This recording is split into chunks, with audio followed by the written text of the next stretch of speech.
1400 വർഷം പിന്നിട്ടിട്ടും ഒരു തെറ്റ് പോലും കണ്ടുപിടിക്കാൻ പറ്റാത്ത ഒരേ ഒരു മതഗ്രന്ഥം ഉണ്ടെങ്കിൽ അത് പരിശുദ്ധ ഖുർആൻ മാത്രമാണ്.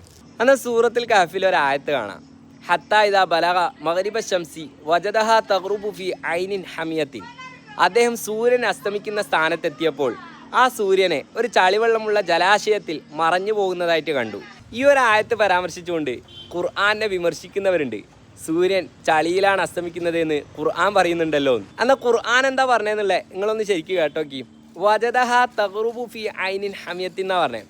അതായത് ദുൽഖർനൈനിയെ കുറിച്ച് പരാമർശിക്കുന്ന ആയത്താണിത്. അദ്ദേഹം സൂര്യൻ അസ്തമിക്കുന്ന സ്ഥാനത്തെത്തിയപ്പോൾ വജദഹ, അദ്ദേഹം ആ സൂര്യനെ കണ്ടു. തഗ്റുബു ഫി ഐനിൻ ഹമിയത്തിൻ, ഒരു ചളിവെള്ളമുള്ള ജലാശയത്തിൽ ആ സൂര്യൻ മറഞ്ഞു പോകുന്നതായിട്ട്. അതായത് നമ്മൾ വൈകുന്നേരം സമയത്ത് സൂര്യൻ അസ്തമിക്കുന്ന സമയത്ത് ബീച്ചിലൊക്കെ പോയി നിന്നാൽ കടലിലേക്ക് ഇങ്ങനെ സൂര്യൻ മറഞ്ഞു പോകുന്നതായിട്ട് കാണാൻ പറ്റും. എന്ന പോലെ അദ്ദേഹം അങ്ങനെ ചളിയിലേക്ക് മറഞ്ഞു പോകുന്നതായിട്ട് കണ്ടു എന്ന് ഖുർആൻ പറയുന്നത്. അല്ലാതെ ചളിയിലാണ് സൂര്യൻ അസ്തമിക്കുന്നത് ഖുർആൻ പറഞ്ഞിട്ടില്ല. ഇത് ഞാൻ എൻ്റെ വക ന്യായീകരിക്കുന്നതായിട്ട് നിങ്ങൾക്ക് തോന്നണ്ട കേട്ടോ. ഖുർആൻ പറഞ്ഞതിന് അങ്ങനെ ഒരു അർത്ഥമില്ല എന്നുള്ളത് ഇതേ സൂറത്തിൽ തന്നെ ഈ ആയത്ത് കഴിഞ്ഞിട്ടുള്ള 4ാമത്തെ ആയത്തൊന്ന് എടുത്തു നോക്കിയാൽ മതി. ആ ആയത്തിൽ സൂര്യൻ ഉദിക്കുന്നതിനെ കുറിച്ച് ഖുർആൻ എന്താ പറഞ്ഞത് നോക്കിയേ. ഹത്താ ഇദാ ബലഗ മത്ലുഅ ശംസി വജദഹ തത്ലുഉ.